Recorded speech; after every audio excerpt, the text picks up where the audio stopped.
dans ce webinaire, nous n'allons pas trop nous étendre sur les différentes catégories, mais nous allons surtout insister sur une vue d'ensemble des services Microsoft 365 Business.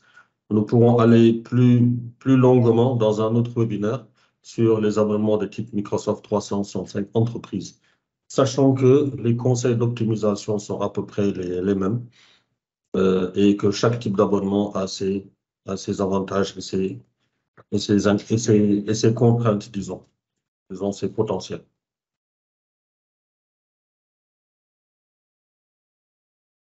N'hésitez pas, si vous le souhaitez, vous pouvez activer votre micro et intervenir ou poser des questions. J'aimerais que cette session soit interactive. N'hésitez pas s'il y a des questions. C'est le but, en fait, de ce webinaire. C'est pas juste de venir vous montrer les slides et partir, mais vraiment vous faire découvrir peut-être des services que jusqu'à maintenant vous n'utilisez pas, que vous payez mais que vous n'utilisez pas. Et c'est notre but, notre valeur ajoutée en tant que notre valeur ajoutée en tant que partenaire, d'identifier avec vous ces services et d'aller vers un meilleur retour sur investissement. J'ai personnellement listé les différents services ici et je les ai classés en 6 grosses catégories. On a les applications Office, les services de collaboration d'entreprise, les services pour les processus métiers. On a encore plus de services de collaboration et nous pourrons aller en détail dans chacun d'entre eux pour vraiment cibler leur utilité. On a les liens d'administration et on a beaucoup plus de modules qui sont disponibles aussi. La liste que j'ai présentée ici n'est pas exhaustive. Il y a vraiment beaucoup de services qui sont disponibles dans vos abonnements Microsoft 365. Et n'hésitez pas, vous, à nous contacter parce que nous, en tant que partenaires, c'est vraiment notre objectif de vous aider à utiliser ces services à bon escient. Bon, la catégorie des applications Office, on les connaît tous déjà, nos fameux amis Word, Excel, PowerPoint et l'application Outlook, que ce soit la version qu'on installe sur le PC ou celle qu'on a sur notre mobile ou bien celle qu'on utilise en mode web. À côté de cela, on a les services de collaboration d'entreprise avec bien sûr la messagerie Outlook, le service de calendrier, le service de contact. Et un service qui, je pense, peut être très, très, très utile, c'est le service To-Do. Ce n'est pas la liste de tâches qu'on avait dans le Outlook avant, mais c'est vraiment une liste un outil de liste de tâches qui peut être accessible aussi bien sur votre application en service web, dans votre navigateur, je veux dire, dans l'application mobile ou bien aussi dans intégré avec votre nouveau Outlook. Est-ce que vous avez remarqué que Outlook a une nouvelle version et est-ce que votre Outlook s'est mis à jour vers cette nouvelle version-là?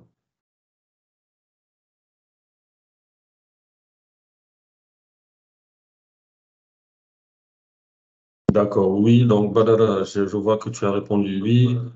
OK. Qui d'autre a vu la nouvelle version de Outlook? Bon, je ne peux pas montrer mon Outlook parce que je ne veux pas montrer des emails d'entreprise, mais vous verrez certainement à quoi cela ressemble et que vraiment, ça ressemble beaucoup à la version web. Il faudra un peu de temps peut-être pour s'habituer à la nouvelle interface, mais ce que j'aime dans ce nouveau Outlook, c'est que l'affichage est plus épuré et on a plus d'accès pour voir en même temps le calendrier et la liste des to-do. Toujours dans les services de collaboration d'entreprise, on a les inévitables SharePoint et Teams.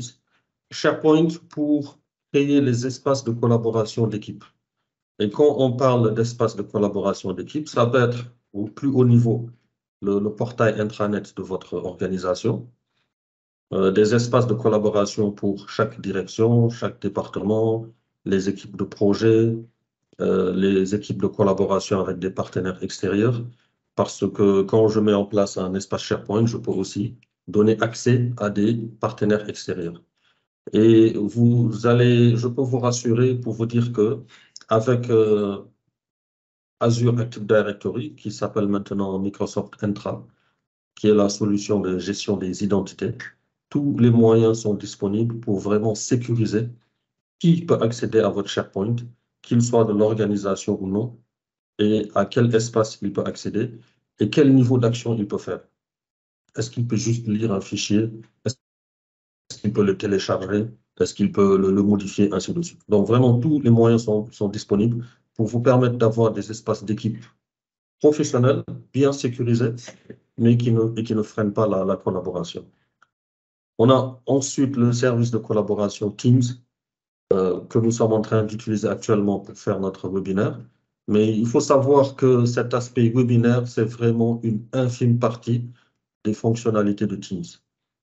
Je dirais que dans une journée normale, personnellement, j'utiliserai Teams en mode call ou vidéoconférence juste 10% du temps. Les autres 90% du temps, c'est pour la communication d'équipe, la communication avec des partenaires, le suivi de projets, la communication intra-entreprise.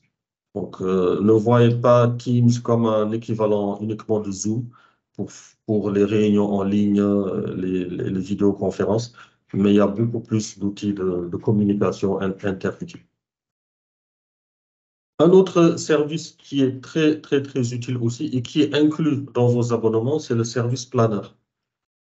Pour éclaircir tout de suite, vous voyez ici que j'ai mis le service Planner, mais vous remarquerez aussi que dans la section plus de modules, il y a le service Project. Le service Planner, il est vraiment beaucoup, beaucoup plus light que le module Project. Planner est un outil de suivi des tâches. Qu'est-ce que je veux dire par suivi des tâches? C'est nous avons un ensemble de tâches à suivre dans notre équipe, dans notre département, dans notre projet. Et ces tâches passent d'un statut à un autre. Je prends le cas de la préparation d'un voyage.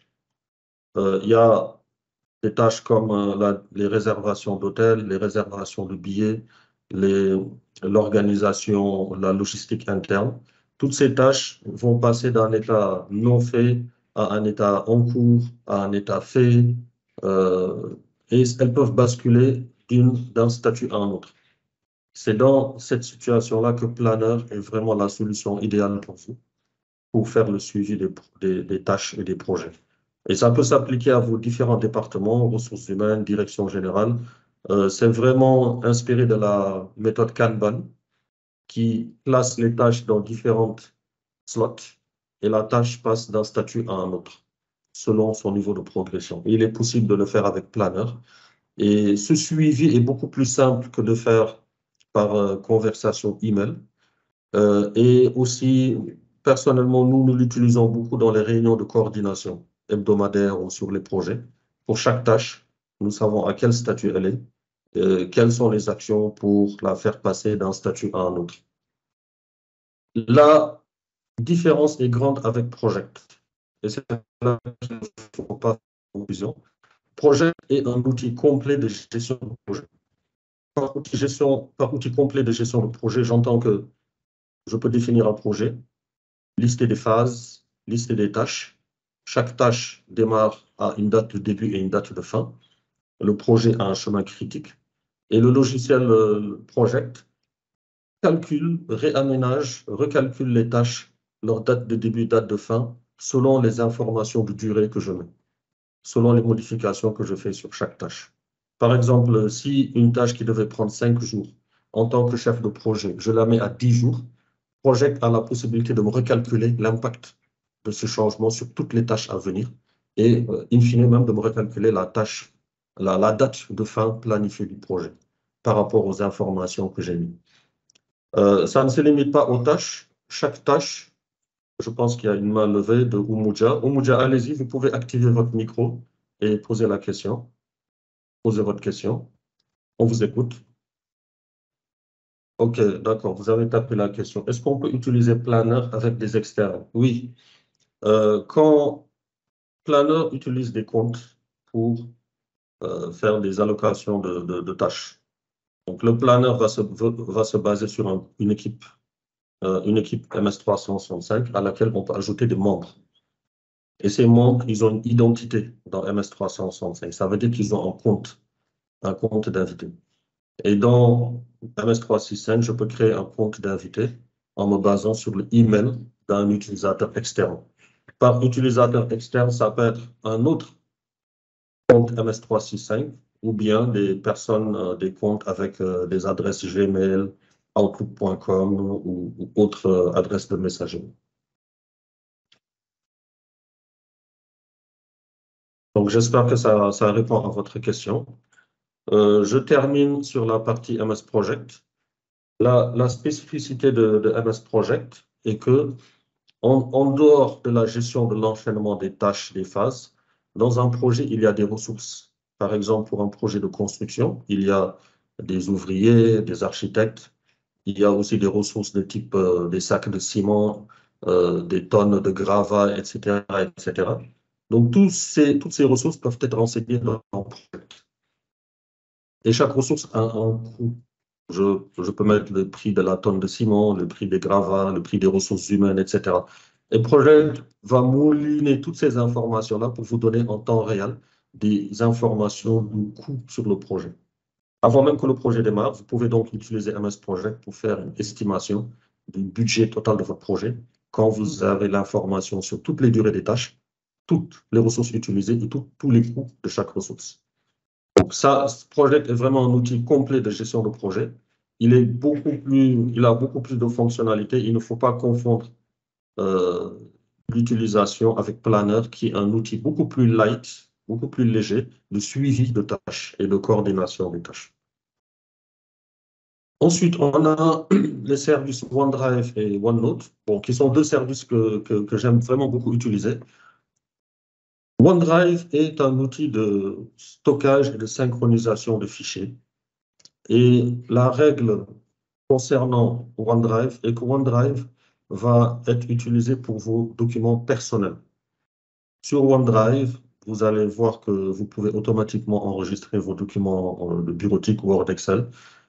Et l'objectif de OneDrive, c'est vraiment de stocker vos documents de travail, mais personnels, vos fichiers personnels.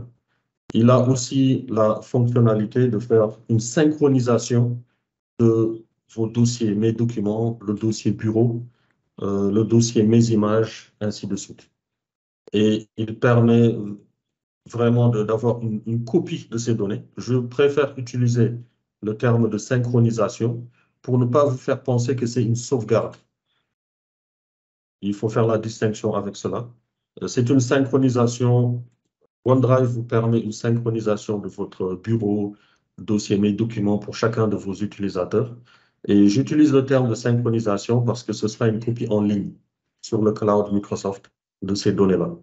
Si l'utilisateur supprime un document sur son OneDrive, sur son bureau ou dans mes documents, et ce document sera aussi supprimé sur la synchronisation sur le cloud. C'est différent du terme de sauvegarde. La sauvegarde, ça consiste plutôt à faire des copies régulières de ces données-là. Et on peut, en cas de besoin, revenir récupérer des données à partir de la sauvegarde du 15 novembre, du 10 octobre, du 3 janvier, etc. Donc, c'est ça la grosse différence entre la sauvegarde et la réplication. La réplication est plus en direct.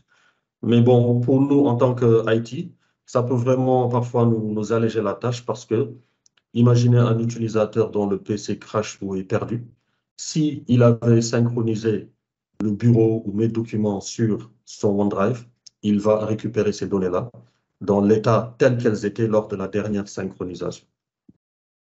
Et OneDrive a vraiment une grande différence. Bon, moi je dirais une grande différence, c'est dans l'utilisation. OneDrive pour les documents personnels et SharePoint pour les documents d'équipe. La recommandation qu'on va donner pour vraiment optimiser votre utilisation de ces services, si on travaille sur un projet, l'espace de collaboration, les documents de ce projet vont être sur le SharePoint. Ils vont être créés sur l'espace SharePoint de ce projet, de cette direction, de ce département. On va vraiment fortement déconseiller, on va déconseiller le fait que un des membres du projet crée un dossier sur OneDrive et le partage aux autres. Ce n'est pas une bonne pratique. Donc, je répète, ce n'est pas une bonne pratique pour un membre du projet de créer un OneDrive et de le partager aux autres. Parce que ce OneDrive sera lié à son compte et à son compte uniquement. Alors que si cet espace est créé sur le SharePoint, ce n'est pas dépendant du compte de l'utilisateur, c'est dépendant uniquement, c'est dépendant de l'espace SharePoint qui est commun. Donc, j'ai une question de Jerry. Quelles sont les fonctionnalités de sécurité intégrées dans OneDrive pour protéger les données? Jerry, si tu peux activer ton micro, peut-être tu peux détailler un peu ta question. Bon, une des fonctionnalités de sécurité, c'est ce dont je parlais tout à l'heure. Il est possible, à partir de l'agent OneDrive, du software OneDrive sur les PC, de sauvegarder, de synchroniser, pas de sauvegarder, excusez-moi du terme, de synchroniser vers le cloud le dossier bureau ou mes documents ou mes images de l'utilisateur. Donc ça, c'est un mécanisme de protection des données. Sur OneDrive aussi, sur les fichiers stockés dans le OneDrive, il est possible d'appliquer des politiques de protection de l'information qui ne sont pas traitées dans ce webinaire, mais qui sont des politiques qui permettent d'appliquer sur des dossiers, des fichiers, des politiques d'information qui vont accompagner le document où qu'il soit. Donc, par exemple, pour un fichier, pour un fichier Word, une politique de l'information me permet d'empêcher l'impression de ce document, ou bien de n'autoriser l'impression qu'à des utilisateurs bien spécifiques. Donc ça, ce n'est pas quelque chose que je peux faire nativement dans le Word, mais je vais, en plus du Word, ajouter des politiques de protection de l'information qui vont pouvoir appliquer ces politiques-là et qui vont accompagner le document sur tout son cycle de vie. Donc ça, OneNote aussi, pour terminer sur cette partie collaboration d'entreprise, c'est un outil de prise de notes Microsoft. Voilà, c'est un outil de prise de notes qu'on utilise beaucoup, soit pour nos notes personnelles, soit pour les notes prises lors de réunions. Et je dois indiquer que beaucoup de ces services ils peuvent être intégrés avec l'application Teams. Dans votre espace de collaboration Teams, vous pouvez ajouter un lien vers un espace de prise de notes OneNote.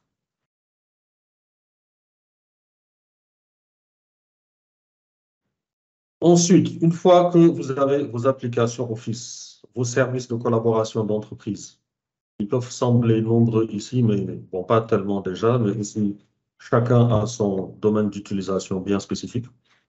Il y a des services qui sont disponibles pour la facilitation des processus métiers. Et lorsque j'ai besoin de recueillir des informations, par exemple faire un formulaire de recueil d'informations, un des premiers choix à ma disposition, que ce soit pour utilisation strictement interne ou bien utilisation publique, c'est Microsoft Forms, sur lequel je peux créer mon formulaire, et créer les différents champs que les utilisateurs vont remplir et ensuite avoir directement accès à ces données-là. Disons que ça, c'est la version initiale que je veux faire rapidement. Il y a comme module supplémentaire le module Power Apps qui permet de développer des formulaires plus avancés sur les processus métiers. Le module Power Automate qui peut être utilisé pour organiser la séquence, les réactions à ces tâches. Un exemple concret de Power Automate, c'est que avec Power Apps, je développe mes formulaires de demande de congé sur lequel l'utilisateur lance le formulaire Power Apps, remplit sa date de début de congé, sa date de retour, et sur lequel il y a le bouton soumettre. Et sur Power Apps aussi, je configurerai le formulaire de telle sorte que quand l'utilisateur le lance, Power Apps lit automatiquement son profil. Il n'a donc pas besoin de renseigner son prénom, nom, etc. Tout cela est lu par l'application Power Apps directement dans son profil MS365. L'utilisateur clique sur ce bouton soumettre, la demande de congé, et à partir de là, Power Automate va capter cette information-là et déclencher le processus de validation. Et nous le configurons de telle sorte que moi, Mohamed, je dépose une demande de congé. Elle est envoyée à mon manager, dont l'information aussi est lue dans mon profil MS365. Une copie de cette demande est aussi envoyée au département RH. Ce manager reçoit la notification, affiche les informations de la demande, début et fin motif, et peut approuver ou rejeter. Et tout ce processus d'aller-retour de validation, d'approbation, de rejet. Tout ceci est géré par nos développeurs au niveau de Power Automate. Donc, c'est vraiment le module d'organisation, d'implémentation du workflow. Il y a un ajout assez récent maintenant du point de vue Microsoft qui s'appelle Power Pages et qui vous permet de créer des applications accessibles publiquement, accessibles depuis le public. Et personnellement, nous, c'est ce que nous utilisons en Etexio pour nos formulaires d'évaluation, déjà de feuilles de présence pendant nos formations et aussi d'évaluation à la fin de chaque session. Et enfin, côté reporting, Power BI vous permet de créer vos tableaux de bord sur vos différentes sources de données, que ce soit des listes SharePoint ou des bases de données, etc. Est-ce qu'il y a des questions, des commentaires par rapport à ces services, collaboration d'entreprise et processus métier?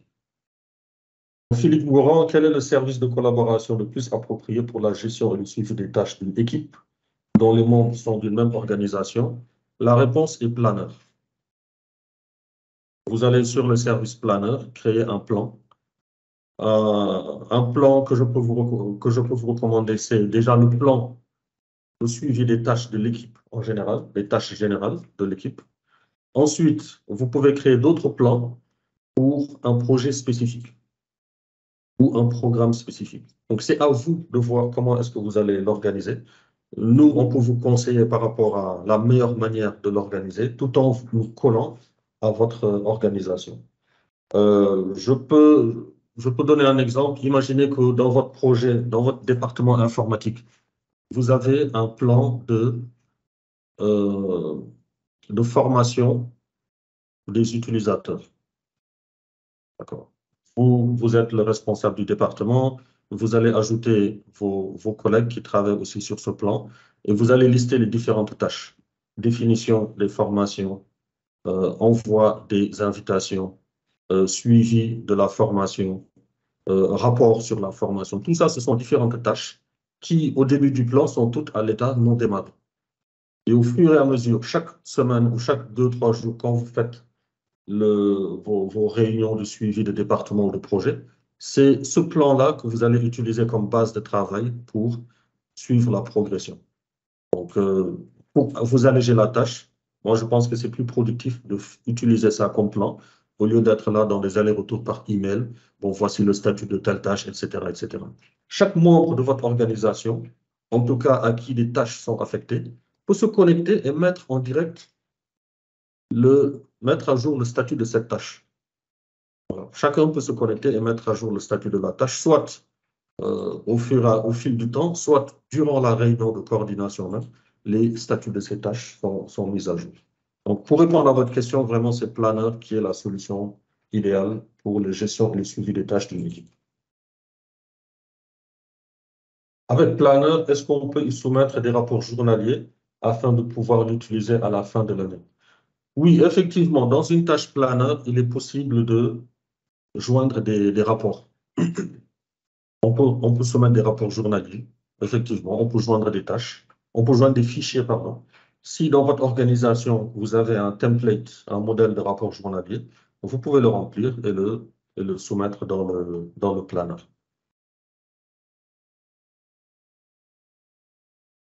OK, super. Donc là aussi, pour ne pas trop étendre sur cette partie-là, on a vu application Office, collaboration d'entreprise, processus métier. Il y a aussi toute une autre galaxie d'autres services, chacun avec son domaine d'utilisation, sur lequel je peux passer plus rapidement. Sway, pour résumer, Sway, moi je le définis comme une version plus dynamique de PowerPoint. Voilà. C'est comme faire un PowerPoint, mais avec des animations, des zooms, des transitions entre les affichages. Je le résume comme une version plus dynamique de PowerPoint, que je peux aussi partager publiquement. Bookings est très important si, par exemple, vous êtes un cabinet médical ou comme nous, société de services, nous pouvons utiliser Bookings pour permettre à nos clients de voir, à nos prospects, de voir quand est-ce qu'on a des plages de disponibilité et choisir parmi une de ces plages de disponibilité pour organiser une réunion avec nous. Donc, moi, en tant que consultant, je peux configurer mon Bookings pour dire que je suis disponible chaque jour de 8h à 10h. J'ai 2 créneaux, 8h, 9h, 9h, 10h, pendant lesquels je suis disponible pour les consultations.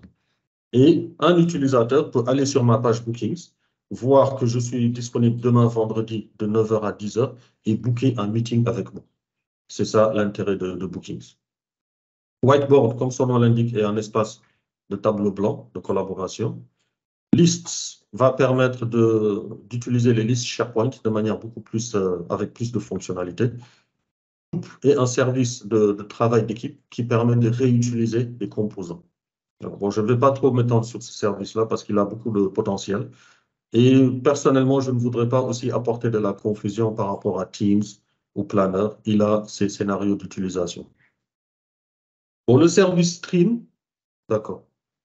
OK. Le service Stream vous permet d'utiliser les vidéos en interne. Et c'est très utile pour les formations en interne, les bonnes pratiques, les vidéos de sécurité, etc. Un message que le directeur ou le directeur communication ou un de vos collaborateurs filme pour partager au reste de l'entreprise. Voyez-le comme votre YouTube en interne avec les accès aux membres de l'organisation. Bon, il y a les services de la gamme Viva. Viva Engage qui a remplacé le Yammer. Donc, le Yammer n'existe plus. Il a été renommé en Viva Engage comme réseau social d'entreprise. Viva Insights pour compiler toutes vos actions de collaboration et vous ressortir des métriques. Et Viva Learning qui permet dans votre service Microsoft 365 de partager du contenu e-learning et de faire le suivi. Bon, pour l'instant, ce sont des formats assez spécifiques. On va considérer que c'est un service qui est en cours bon, je dirais de construction, mais qui a vraiment un très gros potentiel pour le e-learning en interne. Bon, pour les administrateurs, je vous rassure en vous disant que vous avez tous les services disponibles pour l'administration, la sécurité, la conformité, et aussi pour administrer chacun de ces services. Il y a le service d'administration de SharePoint, de Teams, de OneDrive de OneDrive. Bref, vraiment, les administrateurs sont gâtés par rapport aux éléments d'administration. Il y a aussi d'autres modules comme Dynamics, comme Project, comme Visio. Je les ai mis de côté parce que ce sont des achats distincts. Voilà, ce sont des achats distincts, différents de ces autres services-là, mais qui vont s'intégrer totalement avec les services existants. Oui, Gabriel, vous avez une question? Badara? Oui, Mohamed, juste une petite question. Pour Mhm. administrer le OneDrive, la sécurité, je veux dire, pour Oui. permettre, par exemple, de sécuriser un fichier Word contre l'impression, l'administration se Oui. fait au niveau de l'administration ou bien dans l'espace OneDrive directement? Non, ce ne sera pas dans l'espace OneDrive. Le centre d'administration OneDrive permet de gérer le mode de partage, qui peut accéder ou non. Mais c'est plutôt dans votre espace sécurité que vous pouvez aller trouver les politiques de protection de l'information, que vous pouvez aller définir les politiques de protection de l'information. Donc, c'est dans l'espace sécurité que vous définissez ces politiques. Et ces politiques vont s'appliquer soit à des fichiers, Word, Excel, PowerPoint, qui sont dans la messagerie, qui sont dans SharePoint, qui sont dans OneDrive, qui sont dans Teams. Donc, il y a plusieurs éléments par rapport à ces politiques de l'information-là. D'accord, merci. OK, super.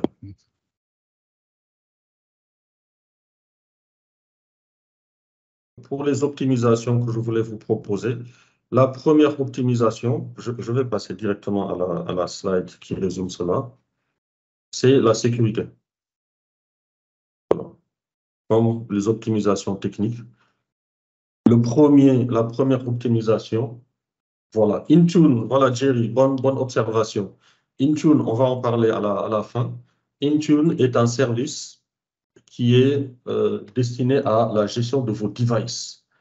Voilà, je ne l'ai pas inclus dans les services parce que, comme vous remarquerez, les slides que j'ai indiqués étaient surtout orientés utilisateurs. Mais effectivement, en tant qu'administrateur, vous avez accès à Intune qui vous permet de gérer vos devices. Par device, on entend les PC, les smartphones, les tablettes et d'appliquer dessus des politiques de sécurité. Considérez le Intune comme l'outil que Microsoft est vraiment en train de travailler pour remplacer les stratégies de groupe. En tout cas, pour avoir l'équivalent des stratégies de groupe Active Directory pour vos PC gérés via le cloud. Intune permet de déployer des applications. Pour des mobiles, il permet de les verrouiller, de faire en sorte qu'un utilisateur peut certes utiliser le mobile qui lui est affecté, mais il ne peut pas faire tout ce qu'il veut dessus. Il ne peut pas installer d'applications. Il n'a à sa disposition que les applications installées par les admins. Intune permet aussi de localiser un device, que ce soit un téléphone ou un PC ou autre.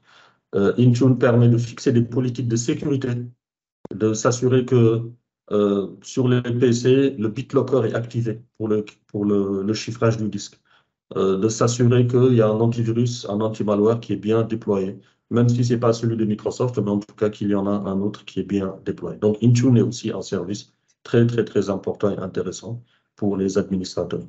Et il rejoint ces termes de la sécurité. Intune sera un outil vraiment essentiel pour la sécurisation de vos charges de travail. Et quand je parle de bonnes pratiques pour un niveau de sécurité minimal, si c'était il y a 1 an, 2 ans, je vous aurais dit, mettez en place l'authentification multifacteur. Donc là, on va faire un petit sondage. Qui ici, pour ceux qui ont activé le MFA, tapez MFA dans la conversation. Comme ça me permettra de mesurer qui a activé le MFA. Donc, pour ceux qui ont activé le MFA, tapez MFA dans la fenêtre de conversation. OK, MFA, MFA. Qui d'autre? MFA, oui, oui, oui, oui, oui, oui. OK. Moussa, toi, tu es chez nous, donc on a le MFA.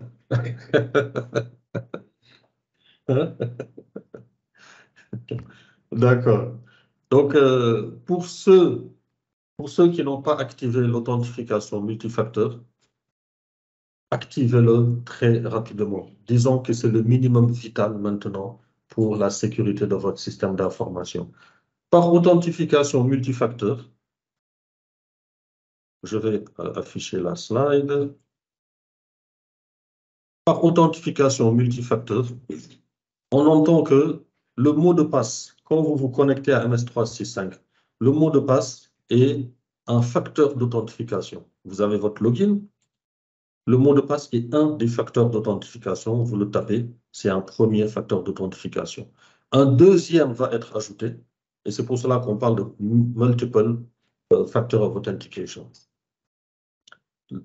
Récemment, c'était un code qu'on recevait par SMS. C'était considéré comme fastidieux. Ensuite, il y a eu l'application Microsoft Authenticator qu'on a sur son mobile et qui permet d'appuyer sur le bouton approuver ou de taper un code. Il y a aussi l'équivalent avec Google, avec le Google Authenticator. Un autre facteur d'authentification, c'est l'appel vocal. Un autre, tout à l'heure, je parlais des codes OAuth sur l'application multifacteur, sur l'application Microsoft Authenticator. Et il y a un facteur d'authentification qui est même physique, comme vous le voyez ici, je suis en train de pointer dessus. Ce sont carrément des clés matérielles qui génèrent une clé que vous tapez et qui est intégrée avec votre authentification Microsoft Entra, ex-Azure Active Directory. Voilà. Donc ça, on pourra dire que c'est vraiment un des facteurs d'authentification les plus robustes, parce que c'est une clé physique qu'on remet à l'utilisateur qui génère une clé et qu'il va taper chaque fois qu'on lui demande de s'authentifier. Et donc, on a la confirmation qu'il dispose physiquement de cette clé-là. Question de Seydou, quel outil nous permet de faire des newsletters en interne sur Office 365? Seydou, qu'est-ce que tu entends par newsletter? Tu penses à quel format? Pour nous, par newsletter, qu'est-ce qu'on entend? Qu'est-ce qu'on a classiquement dans nos entreprises? Il y a un email qui est écrit et qui est envoyé à tout le monde, à toute l'organisation. Ça, c'est le premier format de email qu'on connaît. Bon, on est entre nous, hein, dans vos organisations, surtout dans les grandes organisations. Vous savez que je sais que vous avez tous mis en place des règles Outlook qui font que dès que vous recevez ce type d'email diffusé à toute l'organisation, vous le dirigez tout de suite vers un dossier et vous allez le lire dans 2 ans quand vous aurez le temps. Ça, c'est un des formats. Un autre format, ça peut être, maintenant de plus en plus, par une équipe Teams. On peut avoir une équipe Teams qui rassemble toute l'organisation. Et la newsletter peut être diffusée via cette équipe Teams. Voilà, c'est comme un email d'événement, par exemple. Le mail, c'est un des facteurs, un des moyens. Le fait d'avoir une équipe Teams qui contient toute l'organisation, c'est aussi un autre moyen. Et l'avantage d'utiliser Teams pour cela, c'est que on peut avoir des réactions, les j'aime, les réponses, les réactions, ainsi de suite. Un troisième moyen, c'est sur le portail intranet, sur la page d'accueil SharePoint, d'avoir aussi cet article ou un lien qui est posté. Donc, on a plusieurs moyens d'avoir une newsletter interne sur Office 365. Bon, le email, bon, je le trouve assez lourd parce que si c'est chaque jour, on reçoit des mails de l'entreprise, des annonces, ça devient un peu fatigant. Un autre moyen, c'est par le Teams, une équipe Teams. Nous, on a un Netexio, une équipe qu'on appelle All Netexio, où chaque fois qu'on poste, tout le monde reçoit cette information-là. Un troisième moyen, c'est sur le portail SharePoint. Bon, j'avoue qu'en interne à Netexio, c'est plutôt l'approche Teams qu'on a. Moi, je trouve que c'est celle qui est la plus dynamique. Mais on évite absolument les emails qui sont envoyés à tout le monde. Pourquoi? Parce qu'un des inconvénients de cet email qui est envoyé à tout le monde, c'est qu'il y aura toujours quelqu'un qui va faire répondre à tous. Ah, d'accord, je pense, OK, un outil d'automatisation des emails et de marketing comme Mailchimp, non, pas à ma connaissance. Pas à ma connaissance. Je sais que Dynamics a ce service de marketing email, mais il n'y a pas, à ma connaissance, dans MS365, cet outil qui permet d'automatiser les emails. On en a développé, il y en a certains qu'on a développés en interne, mais c'est pour nos besoins internes de suivi des abonnés. Mais ce n'est pas un outil comme Mailchimp ou autre de email marketing. Donc ça, ce n'est pas inclus dans MS365. Dynamics Customer Engagement a ce service de email marketing qui est équivalent au Mailchimp ou autre, mais qu'il faut configurer et construire une base, envoyer les emails, etc. Donc ça, c'est dans Dynamics qu'il faut le chercher. Continuons sur les recommandations, toujours. La sécurité, c'était le premier. Le deuxième élément d'optimisation, c'est les sauvegardes. Voilà. Ce n'est pas parce que vos emails sont sur MS365, ce n'est pas parce que votre contenu, que ce soit du email, du SharePoint, des équipes Teams, du OneDrive, est sur MS365 et que c'est fonctionnel, que c'est sauvegardé. Microsoft n'a pas de responsabilité par rapport à cette sauvegarde et c'est à vous de mettre en place les outils pour sauvegarder. Je répète que pour la partie sauvegarde, c'est lorsque je peux sauvegarder à intervalles réguliers et en cas de besoin, pouvoir retrouver le email du directeur financier du 4 juin 2020. Je vais dans mon outil de sauvegarde et je remonte à cette version-là et je retrouve cette sauvegarde-là. Important aussi, et on a des outils tiers de sauvegarde qui permettent de le faire. Des outils comme le Vim, le Acronis permettent de le faire. La liste n'est pas exhaustive, hein, il y en a plusieurs. Ce n'est pas pour leur faire de la publicité, mais c'est qu'entre techniques, on se partage toujours des informations sur les outils. Je sais aussi que Microsoft a lancé un service de backup. Microsoft est en train de lancer, voire tester un service de backup intégré à MS365. Et ça, lorsque j'aurai plus d'informations, je pourrai vous en dire plus. Les comptes sans licence aussi, je parle d'optimisation. Et là, c'est un avertissement aussi pour vous, admin. On va prendre un exemple. Monsieur Moulou était dans l'organisation. Il avait une licence. Il a quitté l'organisation le 1er juin. Le 1er juin 2023. Vous, en tant qu'administrateur, la licence qu'il avait, vous l'avez décochée, vous l'avez désactivée. À partir de cette désactivation, il y a un décompte qui est lancé. Et ça peut être 30 jours, ou 60 jours, ou 90 jours. Ça dépend de comment vous l'avez paramétré.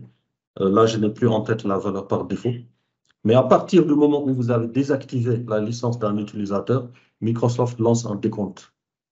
et considère que, comme vous avez désactivé cette licence, vous n'avez plus besoin de cet utilisateur, vous n'avez plus besoin de ces données. Et quand le décompte arrive à son terme, les données de cet utilisateur sont supprimées. Donc, il faut faire très attention sur ce point-là. Voilà, Jerry disait il perd les mails, mais c'est plus que les mails, c'est conversations Teams, c'est son espace OneDrive, en tout cas tout ce qui était lié uniquement à ce compte-là est effacé. Et même si vous contactez le support Microsoft, ils ne peuvent pas vous le restaurer. C'est un point très important, il ne faut pas l'oublier en tant qu'administrateur. La parade par rapport à cela, la recommandation qu'on a vue, que beaucoup appliquent, c'est qu'un utilisateur qui part, sa licence elle est désactivée, mais sa boîte est transformée en boîte partagée. Voilà. Les données qui étaient dessus, c'est sa boîte d'entreprise, ça appartient à l'entreprise. Donc, il n'y a pas de problème à ce que quelqu'un d'autre puisse accéder à ces données et continuer à les exploiter pour le besoin du travail. Donc, ce point-là, il est très important à prendre en compte. Il y a aussi le fait qu'il y a les outils d'optimisation de votre réseau. Et là, je peux vous partager via la documentation. Il y a des outils pour optimiser votre réseau pour Teams, pour SharePoint, pour Exchange Online. Et Microsoft a très, très bien documenté qu'est-ce qu'il faut activer ou désactiver dans votre firewall pour optimiser vraiment ces services tels que Teams, SharePoint, Exchange. Une question de Badara. Allez-y, Badara, on t'écoute. Oui, Mohamed, concernant le mail désactivé là, la boîte désactivée, vous préconisez de créer une boîte partagée, n'est-ce pas? Oui. Une fois cette boîte partagée et que le délai de suppression arrive, si les données sont supprimées, est-ce que cette boîte sera toujours partagée ou bien ce partage est fait uniquement pour récupérer les données qui sont dedans? Oui, une fois que la boîte est transformée en boîte partagée, Oui. c'est considéré comme étant utilisé. Et donc, il n'y a pas de décompte de suppression qui est lancé. Donc le décompte, il est automatiquement arrêté. Il n'est plus actif. Il n'est plus Il actif. n'est plus actif. OK, Voilà. merci. Donc, il faut, dès que vous désactivez la licence de l'utilisateur, dans la même foulée, vous transformez cette boîte en boîte partagée. Ça, c'est OK. un aspect. Mais un autre aspect aussi, c'est qu'il faut sauvegarder les boîtes email. OK, Qu'elles soient actives ou non, il faut en faire une activité continue. Bon, là, Jerry indique que voilà, ils ont choisi Vim Office pour sauvegarder les boîtes email. Bon, on va demander des commissions à Vim pour la publicité, mais entre techniques, on s'échange quand même des outils. Nous utilisons aussi une solution qui s'appelle Acronis. Et nous avons des clients pour lesquels nous faisons le backup de leur boîte avec le Acronis. L'avantage que nous avons trouvé dans le Acronis, c'est qu'on n'a rien à installer localement. C'est une solution cloud to cloud. On a une console sur le cloud Acronis, on la connecte à votre MS365 et le backup se fait cloud to cloud. On n'a pas besoin d'installer un serveur local, on n'a pas besoin de stocker les sauvegardes localement non plus. Vim, Acronis, il y a plusieurs solutions qui sont là, qui existent. La liste pourrait prendre 10-20 pages et à chacun de voir quelle est celle qui est le plus adaptée pour lui. OK. J'avance rapidement sur les autres. On a un peu dépassé le délai, mais je pense qu'il y a quelques informations intéressantes quand même sur les optimisations fonctionnelles. Et l'optimisation fonctionnelle, si je dois la résumer, c'est utiliser MS365 pour créer cette culture de la collaboration. Donc, c'est vraiment cette culture du partage d'informations. Et le premier élément, c'est que les fichiers sur lesquels je travaille, vraiment de grâce, elles ne doivent pas être stockées uniquement sur mon PC. Parce que le PC, c'est très fragile. À tout moment, il peut cracher, il peut être virusé, etc. Et je perds ces données-là. Alors que j'avais à ma disposition tous les moyens pour utiliser un espace partagé, sécurisé, vraiment protégé. Donc, j'ai mon espace de culture de la collaboration qui passe par une Digital Workplace portail intranet, une gestion électronique de documents sur SharePoint. Je peux aussi standardiser les équipes Teams. Et ça, c'est quelque chose que tout IT peut faire. De la même manière que dans la messagerie, c'est vous qui créez les listes de distribution RH, finance, direction générale, etc. Donc là aussi, au début de Teams, les utilisateurs ont eu beaucoup de liberté. C'est-à-dire que chacun a créé mon équipe de la direction générale, quelqu'un de la finance a créé l'équipe de direction financière, etc. Maintenant, tout ça, on peut vraiment mettre de la gouvernance dessus. Et vous, en tant qu'IT, vous pouvez créer les équipes Teams standards. Voici l'équipe de la direction générale qui peut ensuite être subdivisée en canaux. Voici l'équipe de la RH. Voici l'équipe de l'IT. Voici l'équipe de chaque direction. Voici l'équipe projet en global où je peux réorganiser. Et ça, c'est rendu beaucoup plus simple parce que mon équipe Teams, certes, c'est très grand. J'ai une équipe générale par défaut, mais je peux créer des canaux. Les canaux, considérez-les comme des sous-équipes. Et pour chaque canal, je peux définir qui dans l'équipe a accès ou non à ce canal-là. Je peux donc avoir mon équipe générale, direction générale, mais je peux créer un canal DG, un canal CODIR, où seuls les membres du CODIR ont accès. Et où ils tiennent les réunions de leur CODIR, où ils partagent les informations du CODIR. J'ai donc vraiment la possibilité de gérer les accès de manière très, très, très granulaire. Autre optimisation fonctionnelle, c'est les formations. On forme les utilisateurs, on forme les administrateurs, on forme aussi les dirigeants. Très important. Et pour ça, nous avons des formations qui sont vraiment spécifiques au CODIR, parce qu'on ne va pas faire une formation à un directeur général et un directeur RH et l'assommer avec des termes techniques. Souvent, eux, pour adopter une solution, ils ont juste besoin d'un problème qu'ils doivent résoudre. Il y a juste un point avec lequel ils doivent être confortables. Et tout notre jargon technique, eux, ça ne les intéresse pas du tout. L'important, c'est qu'ils puissent travailler avec leurs équipes coordonnées, qu'on leur montre comment le faire sur leur PC ou sur leur téléphone. Et avec ça, ils sont à l'aise. Le reste, ce n'est pas leur problème. Et enfin, une adoption continue de l'ensemble des services. Quand je dis adoption continue, c'est que les formations, les gens vont et viennent dans l'organisation. Il y a des gens qui arrivent, qui ont été formés, qui partent. Les nouveaux qui arrivent, ils n'ont pas été formés, ils ne savent pas quelles sont les équipes, etc. Et c'est pour cela que nous proposons des contrats de support continu où chaque mois, on a une formation des collaborateurs, soit ceux qui étaient déjà là, un refresh, soit ceux qui viennent d'arriver, ils sont mis dans le bain. Donc voilà vraiment côté optimisation fonctionnelle proposée. Et c'est un cycle. Voilà, ça, on ne peut jamais dire qu'on a terminé. C'est vraiment un cycle sur lequel il faut toujours reprendre. Alors donc, Jerry, par rapport à ta question concernant l'accès conditionnel, l'accès conditionnel est un mécanisme de sécurité. Le mot de passe, c'est un mécanisme de sécurité. Les autres authentifications multifacteurs sont des mécanismes de sécurité aussi. L'accès conditionnel est une couche additionnelle de sécurité, parce qu'on sait que la sécurité, c'est plusieurs couches qui s'additionnent. Je te donne un exemple concret. Dans votre société, il n'y a pas de raison que quelqu'un qui est en Afghanistan se connecte sur votre réseau, à moins que ça soit vraiment un cas exceptionnel où vous avez un collaborateur qui est soit afghan ou qui est allé en Afghanistan pour une raison ou une autre.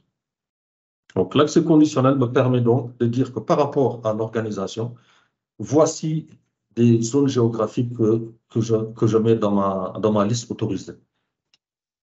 Pourquoi? Parce que chacun d'entre vous qui se connecte à son Office 365, à son MS 365 pour être plus large, il a un compte. Ce compte a un identifiant et un mot de passe. Et ce compte, il est créé ici, dans ce qui s'appelait Azure AD et qui s'appelle maintenant Entra ID. Le nom a changé. Et ce compte-là, à chaque activité de connexion, il y a des informations qui l'accompagnent. Quelle est l'adresse IP? Donc, à partir de l'adresse IP de quel pays, selon les informations dont Microsoft dispose. Avec quel device? Est-ce qu'il s'est connecté d'une application Teams? Est-ce qu'il s'est connecté de Word? Est-ce qu'il s'est connecté du navigateur? Donc, toutes ces informations mises ensemble, c'est ça qui crée un ensemble de conditions. Et c'est ces conditions mises ensemble sur lesquelles vous pouvez créer des règles. Je peux par exemple dire qu'il n'y a pas de moyen qu'un administrateur se connecte s'il n'utilise pas le MFA. Le MFA, c'est forcé pour les administrateurs. Je le mets dans mes accès conditionnels. Bon, ce n'est pas disponible pour toutes vos licences. Ça, c'est disponible pour ceux qui ont du premium. du MS365 Business Premium, leurs administrateurs peuvent mettre en place des politiques d'accès conditionnel. Et toutes ces conditions-là sont moulinées avec différentes règles. Et à partir de là, il y a des contrôles. Est-ce que j'autorise ou bloque l'accès? Est-ce que je limite l'accès? Est-ce que j'exige le MFA? Est-ce que je force la réinitialisation du mot de passe? Est-ce que? Donc, toutes ces actions-là peuvent être gérées avec l'authentification multifacteur. La règle, c'est critères, conditions, quels sont les contrôles que j'ai mis en place et est-ce que j'autorise ou non l'accès. Par exemple, avec le MFA, je peux indiquer que pour me connecter avec l'application Outlook, il faut que je le fasse à partir d'un poste approuvé. Et un poste approuvé dans notre organisation, ce sera quoi? Ce sera un poste avec non seulement le malware activé, que ce soit Defender ou autre, mais aussi pour lequel le disque est protégé par BitLocker. Et ça fait que même si le disque était volé, si le voleur sort le disque et le branche ailleurs, il ne peut pas l'exploiter parce que le disque est protégé par BitLocker.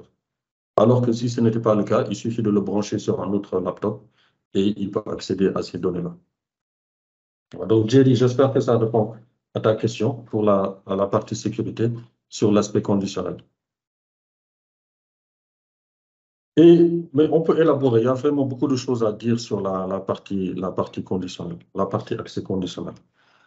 On passe aux optimisations financières.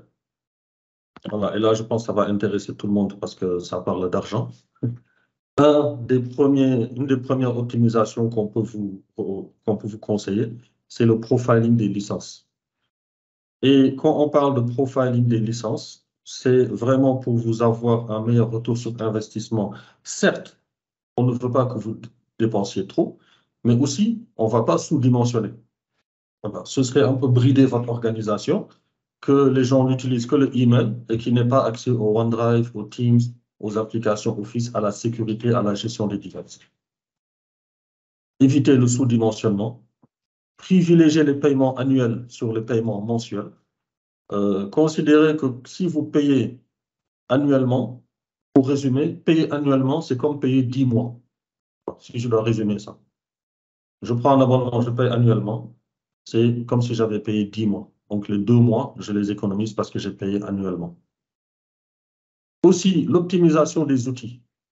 On a dépassé le stade où on s'inquiète, est-ce que la messagerie marche ou non? Non, c'est assez stable. Maintenant, en tant qu'IT, ce sur lequel on met l'accent, c'est est-ce qu'on gère bien nos devices? Est-ce que c'est bien sécurisé? Est-ce que j'ai une bonne maîtrise de mon parc? Est-ce que je sais dans mon parc quand une machine qui n'a pas d'anti-malware est connectée ou non? Est-ce que mes disques sont cryptés? Est-ce que tout mon parc est à Windows 11?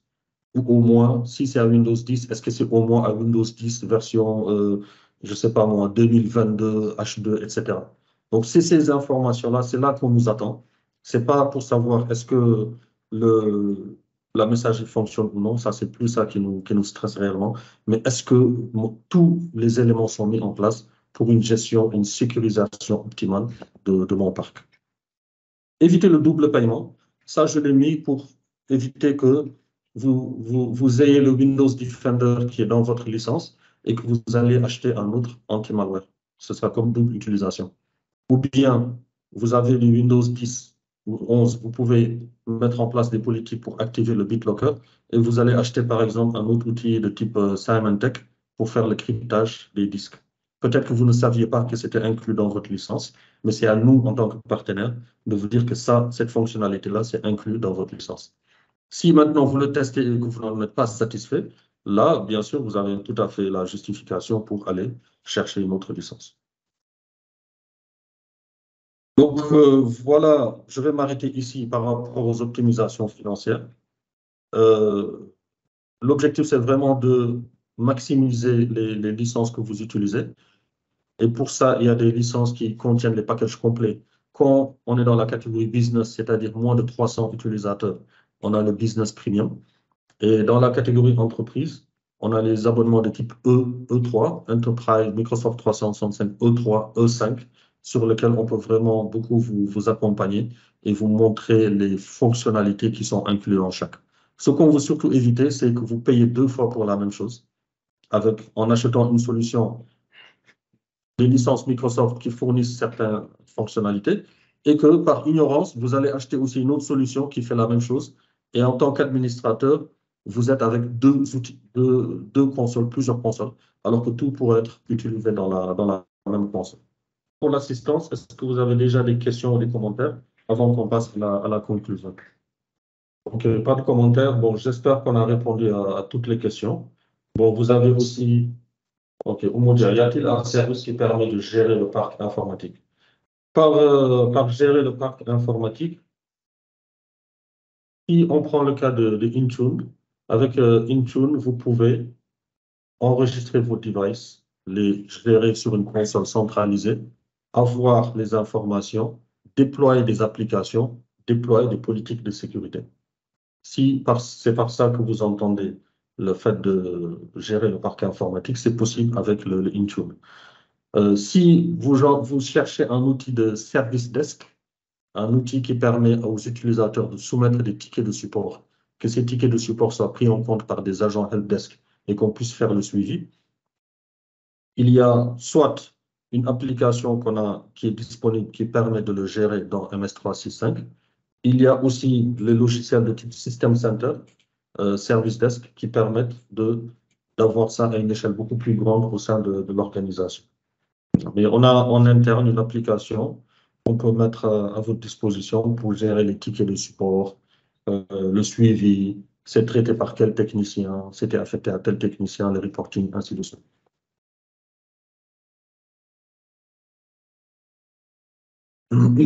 Bon, j'espère que ça répond à votre question, Oumou. Mais je mets ici mon email sur lequel vous pouvez taper poser vos différentes questions. Je peux soit vous répondre ou bien voir avec l'équipe de consultants en interne comment y répondre. Allez, merci à tous les participants. Merci, au revoir. Et à la prochaine, au prochain webinaire. Inch'Allah. Bonne journée à Merci. tout le monde et bon boulot.